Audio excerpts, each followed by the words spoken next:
What does Les Brown do when he's faced with all the symptoms that he has possibly failed in this situation? Well, one of the things that I have learned how to do is to detach myself, not to buy into it, that it's a part of it, that disappointments, setbacks, I have learned truly not to judge according to appearances. I see them as little projects to be worked out. That's challenging my wits, saying, hey, how much do you really want it? How creative are you? How resourceful are you? How unstoppable are you? How determined are you? How bad do you want it? How hungry are you? I see life waltzing with me, saying, you want a tango? Come on. You want this? You willing to run over here? Come on. Are you willing to climb this mountain here? Come on. Are you willing to hold your breath and try and swim down to this level? Come on. I see it as a challenge that introduces me to myself. And so we all have to look at life like that. It's a little game, I think. Les, what about something that I think we've all seen in our life and had to deal with either personally or with a relative? What about disease? What about sickness that attacks a home? Incurable diseases. You know, they give you the word. Hey, you got 6 months, you got 3 months, you got a year, whatever. But this is not going to go away. What you have. Yes, I'm saying they can give you the word. Now you got a choice to accept the word or reject the word. See, there are diseases that people say are incurable, and they say they're incurable because records show or statistics indicate there's only 95%, rather there is a 95% of the people that get this disease die. Mm-hmm. And I say that if 5% live, then the disease is not incurable because 5 people walked away. Now we need to look at those 5 and find out what was going on there. Yeah. What happened? And I think that those 5 said, hey, I'm not ready to go. I've got some more living to do. I've got something else to do. And that they harness their feelings. They harness that healing energy that is within themselves, knowingly or unknowingly. They cause them to extend their lives. So what we've got to begin to do is only embrace those things that's for our highest good. That no one has the right to determine or has the knowledge to say how long we're going to be here. And that we can choose to surrender or we can choose to take a stand and fight. And there are a lot of people who fight who are still here. There are people who fight and who go. Mm-hmm. But at least they go out fighting. They didn't just surrender. They didn't just throw in the towel on themselves. And I'm saying that there is something in us. There's a power and an energy that's in us that we owe it to ourselves to take on anything, dis-ease in the body, poverty, opposition, whatever is between that and which we desire and we feel that will give us a full and rich life, we should fight for it. And you've just got to decide that my life is worth this kind of effort. And fight with everything in you, night and day, with every breath that you have. Most people don't have that kind of fighting spirit.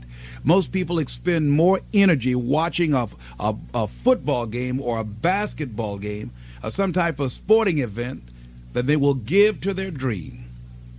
They'll spend more time talking about what happened on television in some soap opera or some spectacular entertainment event, stress-relieving activity, than focusing on the possibilities for their own lives. They don't get that excited about themselves and their own potential for greatness. And I'm saying that we need to begin to start focusing in on ourselves and using our energies to move us from where we are in the direction of where we want to go. Overcoming the automatic mind. The automatic mind. Yes. That's a good The phrase. things that our experiences, our past results have told us. Mm-hmm. Our current reality. Beginning to know that this is not it.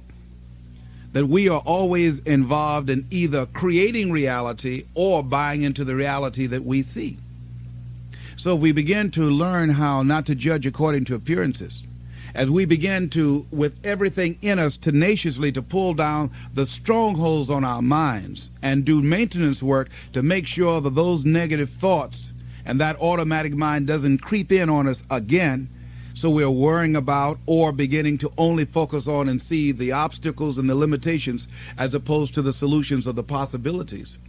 As we work on ourselves constantly, what we will find is that we become at one or in alignment with the universe, and we are able to produce what appear to be miracles to most people, but it's only a perfect outworking of the law when we are working in harmony with the universe. And so the key to it is beginning to continue to have a vision of what you want to create, of constantly working with your feelings and your energy, keeping it positive, and engaging in actions and having things where the pictures, scriptures, music, friends, relationships, goals that challenge you and feed into you and create this new reality for yourself. Because as you continue to hold that in focus, as you continue to charge that with words and sell yourself on your having it, acting as if it already is, when you finally get that feeling, hit that level of consciousness, it will manifest. People come out of nowhere and support you. You get unexpected money that you had no idea that was going to come your way. Help and assistance from strangers comes to you, and you say, whoa. You begin to discover things showing up that you need, that you didn't even know you needed them. And here they are right here at your disposal when you get to that new level of consciousness.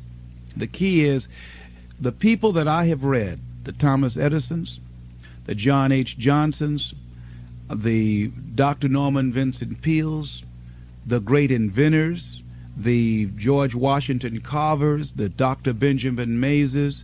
These people had dogged determination. They knew it, they saw it, they felt it, they experienced it. It was a consciousness about them. And I think one of the greatest manifestations of that in our time, I would say Nelson Mandela. That why is it that so many people who took the stand he took died and he didn't? How is it? What is it that will give a man or a woman that kind of determination to give up 26 years of their lives, facing death every day, that they not wimp out or not fold or collapse? Not surrender. What is it about a human being? I'm saying that the human spirit is so enormously powerful beyond our wildest imagination that one entity could bring a government to its knees or begin to dismantle an unjust form of government. What is it? What is it about a human being, about a Mother Teresa, about a Mahatma Gandhi, about a Benjamin Disraeli, about a Winston Churchill, about a Martin Luther King? What is it about those people that can affect humanity in the way that they have, and in historical context will never be the same again? And I say that whatever it is in them, we are all endowed with that and have the capacity to produce those kind of results in our lives. Don't you think all those people saw what they were involved in or who they were bigger than any possible circumstance that could confront them? Yes. And we all have the ability to align ourselves with something that will outlast us, something that is bigger than ourselves, and energize and propel us to new levels of consciousness. So the highest state of consciousness would be to know that there is nothing that can stop you. That's right. And to know that whatever happens to us, we are better than that. That not to judge ourselves based upon the results that we're producing right now and based upon our circumstances. That our circumstances do not determine us. Even the results, they're only a reflection of what we've become. That's all. And we can always have more and do more because we can always become more. So once again, going back to the drawing board, working on ourselves. Not even looking at the problem, not even focusing on the circumstances, but just working within, knowing that as I go within, as I read, as I meditate, as I begin to contemplate and become at one with this force that is within me, that this too shall pass away. It has not come to stay. Thank God it doesn't come to stay. That's right. The man said, thank God trouble don't last always, but he said, but it lasts long enough. Lasts long enough, plenty long enough. I've heard you say many times, you don't believe these things work. You know they work, don't you? Oh, yes. That's the only You way that I've proved been it. able to do it. Yes. And it reminds me I must prove it every day. But if you can begin not to focus on and accept your current reality as what's it for you, beginning to know that you are involved in creating reality, and that breakthrough, the level of energy, the kind of thinking, the kind of person you must be in order to produce those results, that you're getting out of step with the common thinking of all mankind, that you're marching to the beat of a different drummer, and that can be lonely, and that can feel awkward and strange and weird, and it's okay. But if you've burned all your bridges, It puts you in a position where you have got to do it. and that's pretty good, isn't it? That's right. Because That's a good you will place to do be. it. You will, yes. And the kind of person you become will give you such a feeling of self-appreciation and self-respect.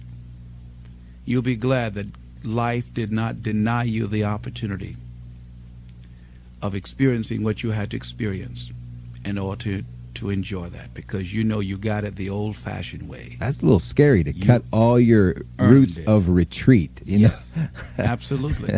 But that's how you know yourself. So would you say that until a person does that, they really don't believe in what they're doing? And life doesn't have any meaning for you. Mm. It's empty. It's hollow. Mm. It doesn't have any music. There's no sense of adventure. No, it's dull. It's drab. It's nothing to roll out of bed about in the morning with a smile on your face and fire in your belly. Uh-huh. No, it's not that kind of party. You can take it or leave it. Mm. You need an alarm clock to wake you up. Well, I'm sure this is touching the heart chord of a lot of people Oh, that yeah. are living in boredom today. Yes. They just go through one day, the next day, their families are bored, the marriage is boring, they have nothing to look forward to Living in tomorrow fear, that didn't happen resisting today. change, Mhm. complaining. What can they do to start finding what's going to give their life zest? Let's give them this. Make it simple. All right. Get to know yourself. And know that regardless of what's going on now, you're lovable, you're valuable, you're a worthwhile person. You've been endowed with greatness. You have basic goodness, which is the foundation for the greatness that you can ultimately achieve. And you have a spiritual and moral obligation to do something with your life. You have a reason for being here. Thank you, Les. Thank you.